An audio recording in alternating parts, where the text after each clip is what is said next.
ځکه موږ دا مونځ څه دپاره کوو چې الله ووایي، دا حجونه څه له کوو چې الله ووایي، دا زکاتونه څه له ورکوو چې الله ووایي، دا جوماتونه څه له جوړوو چې الله ووایي، روژې دغې له نیسو فرض او نفل، منځونه دغې له کوو فرض او نفل، حجونه دغې له کوو فرض او نفل او عمرې دغې له کوو کنه چې الله موږ ووایي دې دپاره دا لیکن په هغې کې بیا هم دا خطره شته چې قبول شي که قبول نه شي.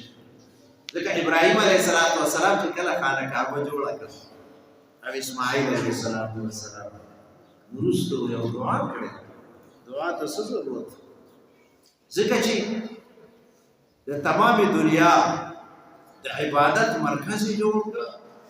څومره خلک چې هغې ته عبادت کوي د ابراهیم علیه السلام او د اسماعیل علیه السلام حساب و ثواب کې ده، لیکن چې کله د عبادت سر ته ورسو نو بیا یې دعا وکړه ربنا تقبل منا انک انت السمیع العلیم.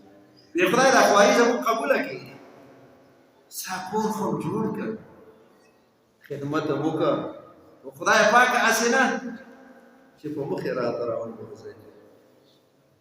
نو څه وایي؟ وی ربنا تقبل منا انک انت السمیع العلیم. د نیک سړي علامه څه معلومه شوه؟ د دې نه دا معلومه شوه چې نیک سړی کله نیکي وکړي نو دی به د دې نه پس الله ته منت او زاري د قبولیت کوي، ځکه چې دا خطره شته چې هسې نه چې قبولیت کړي. تمام حضراتو انبیاء کرامو قرآن کې دعاګانې ذکر دي، د ډېرو ذکر کړي دي، خو هغې ټول په دې دنیا کې یو پیغمبر تېر شوی چې حسن کمالي حسن دی او بادشاہ هم تېر شوی، وزیر خزانه تېر شوی دی او هر قسمه حالت په دنیا کې لیدلی او پیغمبر هم دی. هغه دعا کوي وی خدای پاکه توفني مسلما، وی ما مسلمان مړ کړي. اوس حضرات انبیاء کرام توبه د هغې په شان مسلماني به د ځای د هغې په شان عبادات به د ځای او الله یې په خپله انتخاب کړی. دا نه د نبوت نه مخکې او نه د نبوت نه وروسته ګناهګار دي، د نبوت نه مخکې معصومین دي. زموږ عقیده ده او د نبوت نه پوښ خود دي نو او معصوم هغه چاته وایي چې دی بچ ساتلی شوی. دا اولیاء کرام، صحابه کرام، دا حواریین، د حضراتو انبیاء کرام دا معصومین نه دي، دا محفوظین دي، الله یې حفاظت کوي. او د حضراتو انبیاء کرامو مسله د عصمت ده، یو حفاظت ده او یو عصمت ده. علما ناست دي دوی نه موږ زده کړي دي. نو حضرات انبیاء کرام معصومین دي. د دې خټه کې هم دا خبرې شک و شبهات دا شامل نه دي. خلک پښتو کې وایي خټه صفا ده، خیال دی نه خبرې نو چې دنیا ته راغلي دي نو صفا راغلي. ځکه د دې وجې نه په یو پیغمبر باندې شرک وخت نه دی راغلی، د کفر وخت پې نه دی راغلی، ځکه دې د دې عصمت دی. دې د نبوت نه مخکې هم معصوم دی او د نبوت نه پس هم معصوم. او په صحابه کرامو په دې باندې وخت راغلی دی. خیال دی نه خبرې د څه په راغلی؟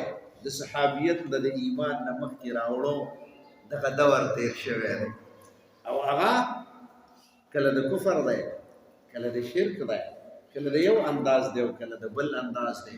او دغه حالت د اولیاء کرامو دی، کله غټو ګناهونو کې مبتلا، کله وړو ګناهونو کې مبتلا. حضرات انبیاء کرام د دې ټولو نه پاک دي. نو عرض مې دا کوه دعا کوي وی توفني مسلما. سوی د دې نه مخکې رب قد آتيتني من الملك وعلمتني من تأويل الأحاديث فاطر السماوات والأرض أنت ولي في الدنيا توفني مسلما وألحقني بالصالحين. وی خدایا بادشاہی دې راکړې خدای سره راز و نیاز کوي چا راکړي تا راکړي دا هم زما کمال نه دی که دا کمال دې راکړی نو دا هم ستا دی دا بادشاهي چې دې راکړې دې له دې کمال راکړی دا بادشاهي او دا کمال دواړه ستا راکړي وعلمتني من تحويل الاحاديث علم دې هم راکړی او هغه علم دې راکړی چې دا دې عام ته نه دی ورکړی او هغه علم دې چې خوب تا لیدلی او د تعبیر علم دا پیغمبر ته ملاوي خوب بل لیدلی او علم دې ما ته راکړی د تعبیر علم دې ما ته راکړی بیا ورته وایي فاطر السماوات والارض اول دا خپل انعامات د الله د طرف نه الله ته وسیله کوي دا خپل کمالات چې الله دا هم زمانه دي دا ستا عطیات دي ستا راکړه ده او بله دا د فاطر السماوات والارض د ځمکې او د اسمانونو پیدا کوونکی خدای اوس خپل عاجزي په مخې ته کوي بیا وی انت ولی فی الدنیا والآخرة زما چې دا کوم کارونه سمیږي نو دا هم ستا رحم دی دا هم ته سرپرسوونکی زما کارونه جوړوونکی په دنیا کې هم او په آخرت کې هم سمون زما کارونه راته ورکوي